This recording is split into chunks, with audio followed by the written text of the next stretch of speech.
In the beginning, after the fall of Adam and Eve, humanity began its journey outside the gates of Eden. Among their children were two brothers, Cain, the tiller of the ground, and Abel, the keeper of sheep. Their lives were simple, their work honest, but their hearts were destined for a conflict that would echo through the ages. One day, Cain brought an offering to God, fruits of the soil, the work of his hands. Abel, too, brought an offering, the firstborn of his flock, the finest of his lambs. God looked with favor upon Abel's offering, but Cain's was rejected. The fire consumed Abel's lamb, while Cain's fruits lay untouched. Cain's face darkened with anger, his heart consumed by jealousy. God, in his mercy, warned him, "Why are you angry? Why is your face downcast?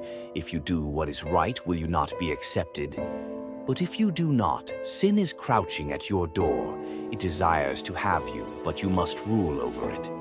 Yet Cain did not listen.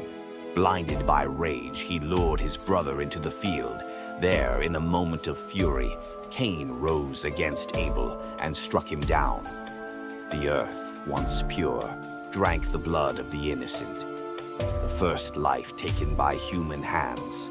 God's voice thundered across the land. "Where is your brother Abel?" Cain, defiant, replied, "I do not know. Am I my brother's keeper?"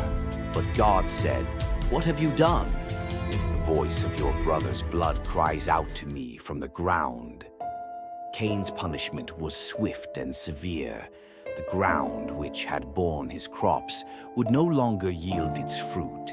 He was cursed to be a restless wanderer, forever marked by his sin. Cain cried out, "My punishment is more than I can bear. Today you are driving me from the land, and I will be hidden from your presence. I will be a restless wanderer on the earth, and whoever finds me will kill me." But even in judgment, God showed mercy. He placed a mark on Cain, a sign of protection, so that no one would kill him. And so Cain left the presence of God, a fugitive in a world now stained by his sin. Meanwhile, Adam and Eve mourned the loss of their son Abel, the righteous one. Their hearts heavy with grief, they wept for the innocence lost and the darkness that had entered their family. This is the story of Cain and Abel, a tale of jealousy, betrayal, and the consequences of sin. But it is also a story of God's justice and mercy, a reminder that even in our darkest moments, His presence remains. The blood of Abel cried out from the ground, but the hope of redemption would one day rise, for the story of humanity was far from over.